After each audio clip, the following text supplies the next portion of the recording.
5 kilometers north of their base camp at Tuy Hoa, troopers of the 101st Airborne Division begin a search and destroy operation. Filmed on August 5 and 6, the operation is aimed at Viet Cong tax collectors reported in the area.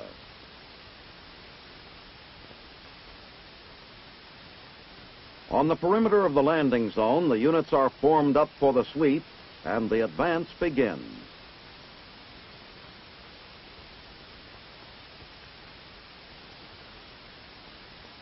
Pushing northward toward a village in the foothills, the cavalrymen are suddenly taken under fire by enemy snipers as they cross an overgrown rice paddy. The fire seems to be coming from a banana grove up ahead. Now, it's a watching and waiting game. After a while, the sniping stops, and all along the line, the troopers begin easing forward. They enter the banana grove, but find no one. Still farther on, they come to the edge of a village. It's deserted. Artillery support is called up to hit the surrounding hills, where it is believed the VC are hiding.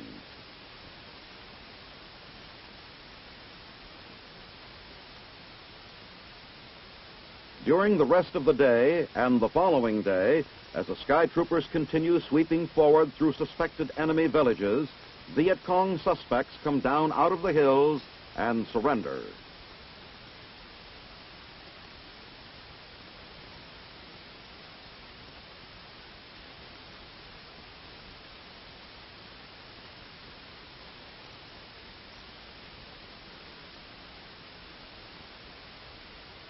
Flying through the air are the lightweight howitzers of an artillery battery of the 101st Airborne Division. The guns are en route from Tuy Hoa to the area around Dong Huan, 15 kilometers to the north. The M102s are being delivered to this forward position so they can provide supporting fire for friendly forces operating in the area. Battery personnel quickly prepare the Air Mobile 105s for the firing mission to hit Viet Cong forces hiding in the hills.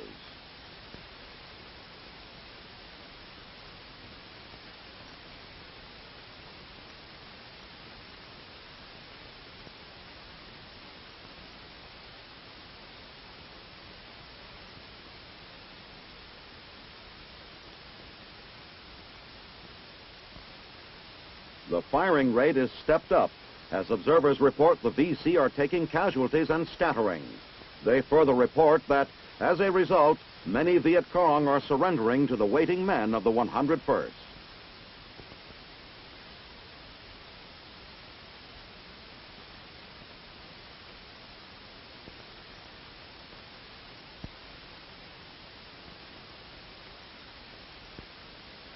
At anchor in Cam Bay, the Army aircraft maintenance ship Corpus Christi Bay, a converted seaplane tender, performs the functions of a floating maintenance depot.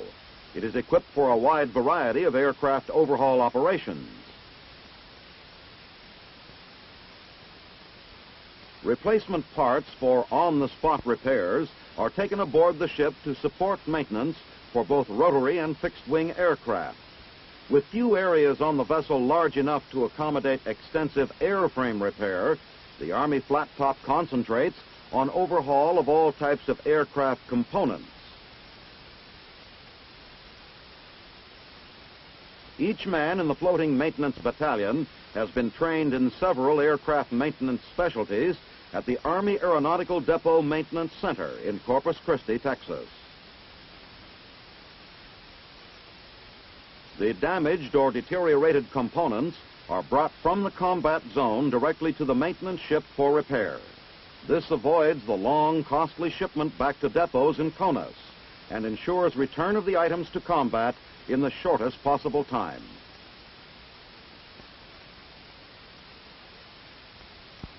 A traffic control center channels each repair operation to the appropriate maintenance shop.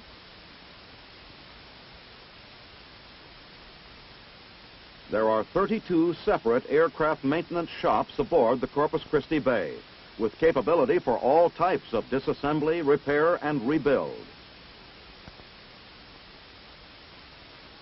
The shops are equipped with latest tools and machinery for literally hundreds of detailed aircraft maintenance functions.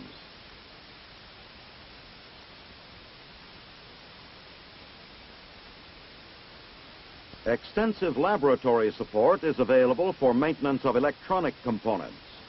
Specialists in avionics use complex testing equipment in checking out sensitive communications and guidance systems.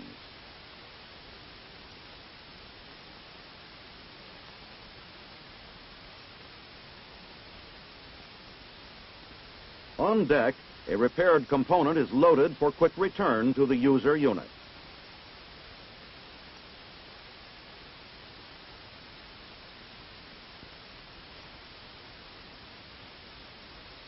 The Army's first floating aircraft maintenance depot offers complete mobility and flexibility of support to U.S. Army aircraft operations in Vietnam.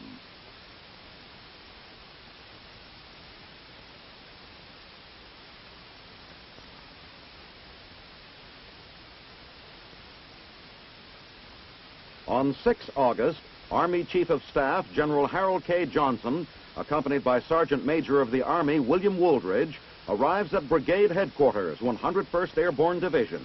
After being greeted by officers of various units, General Johnson and Brigadier General Pearson, commander of the 101st, hear the reading of a citation to Lieutenant Colonel Henry Emerson for gallantry under fire. The Army Chief of Staff then presents the Silver Star with First Cluster and his congratulations.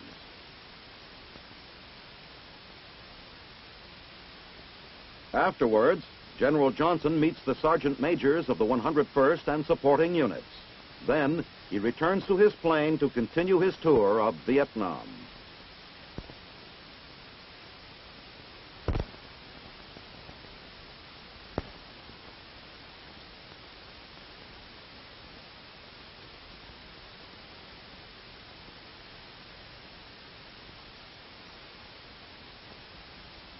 Army units of the Dominican Republic, including members of this Special Forces Battalion, are receiving training in counter-guerrilla and riot control tactics at a mountain school under the guidance of personnel of the U.S. Army's 82nd Airborne Division.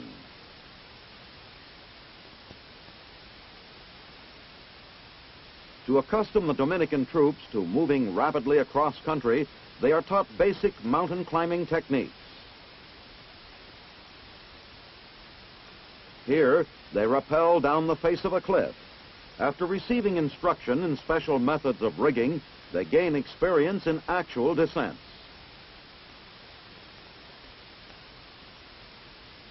The troops also learn to deal with other obstacles which they may encounter in pursuit of a guerrilla band. Under conditions intentionally made difficult, they erect rope bridges and try their hands, plus legs and elbows at a river crossing. Because many of the soldiers cannot swim, United States instructors act as lifeguards. But there's a penalty for failure, a series of push-ups from a submerged rock.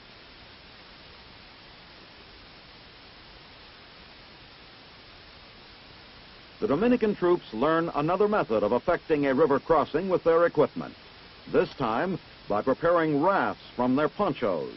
With the rafts completed, the men shove off. Following Dominican military tradition, these two officers cross with the troops. Weaponry courses are designed to take advantage of available materiel. The men receive instruction in the use of explosives, in classes and in the field. Then they have the opportunity to put their knowledge to the test. To gain an understanding of guerrilla tactics, one section of troops ambushes a convoy operated by another section. Explosive charges stop the convoy.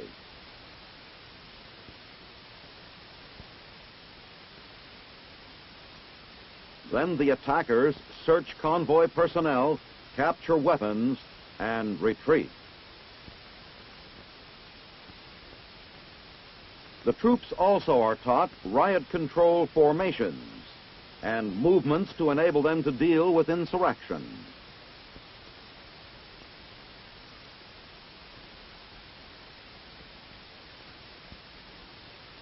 United States troops provide guidance as the Dominican forces progress in teamwork, military discipline, and esprit de corps. To give the troops a first-hand experience with the effects of tear gas, they are required to enter a tent in which tear gas grenades have been fired and stay long enough to give their names. Some of the men enter willingly, others unwillingly.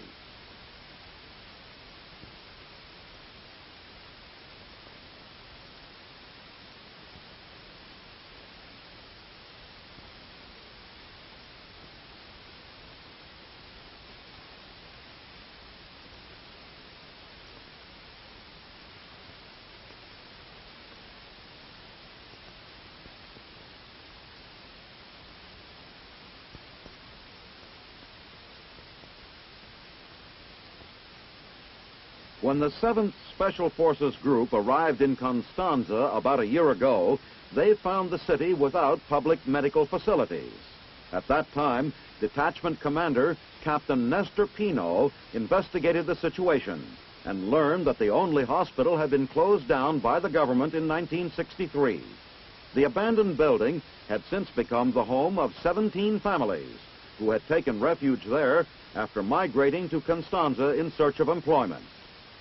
More than 100 persons, most of them children, were crowded into the small building.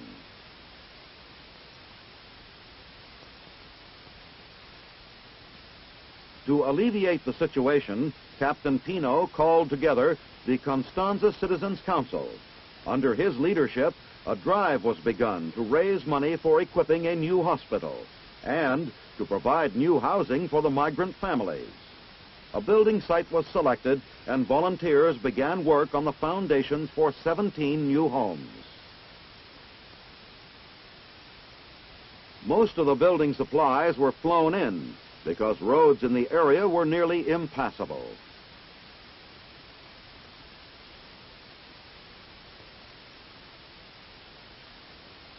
Loads of lumber, cement, and even food for the workers were trucked to the construction site. Everyone pitched in to help. On 21 July, 6 men from the 47th Engineers moved to Constanza to join the Dominican volunteers working on the project. Total costs for the reestablishment program were estimated at $12,000, of which the Citizens Council managed to raise nearly half. The rest was pledged by AID, the Community Development Office, and the Dominican Red Cross. Construction moved along rapidly, and within 2 weeks, the homes were complete.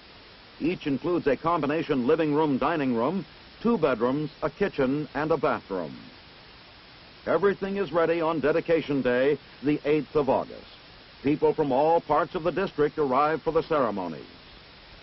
They hear an address by Dr. Orlando Cepedes of the Citizens Council, officially naming the project Kennedy Colony. Finally, the houses are blessed by a local priest. For the 17 families living in the old hospital, it's moving day at last. Each family was given outright ownership of their new home, provided that they lived there for 5 years. Successful relocation of these families was only the first phase of the Civic Action Program in Constanza. To reestablish medical facilities as quickly as possible, the Special Forces team set up a small dispensary in a local government building.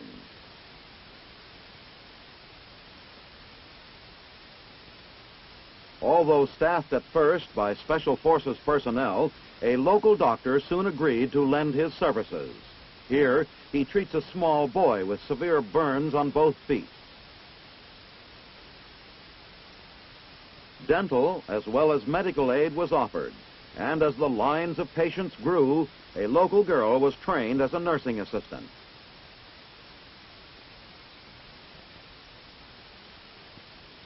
To date, treatment has been provided here for many thousands of cases. The success of the Constanza dispensary is being duplicated in the town of La Vega, 48 kilometers away. Here, another 7th Special Forces team has set up 2 dispensaries in the past year. As in Constanza, local volunteers donate their time in exchange for medical training. This dispensary handles 150 patients a day, and when the Special Forces team leaves, the work will be carried on by the newly trained assistants with the part-time help of local physicians. In the meantime, medics work around the clock to provide free medical attention to needy Dominicans.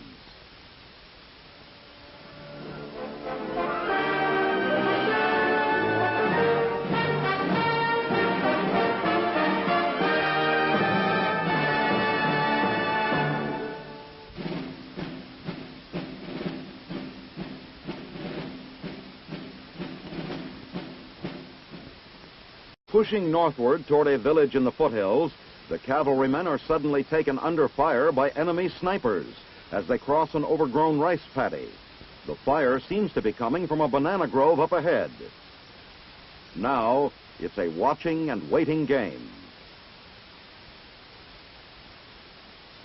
After a while, the sniping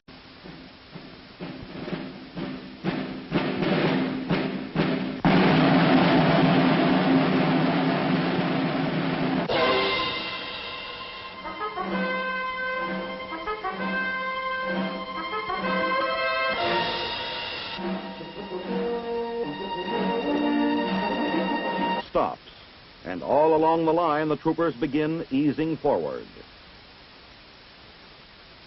They enter the banana grove but find no one. Still farther on they come to the edge of a village.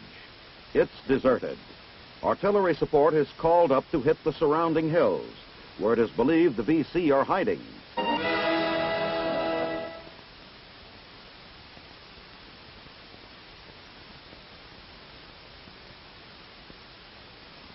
Five kilometers north of their base camp at Tuihua, troopers of the 101st Airborne Division begin a search and destroy operation. Filmed on August 5 and 6, the operation is aimed at Viet Cong tax collectors reported in the area.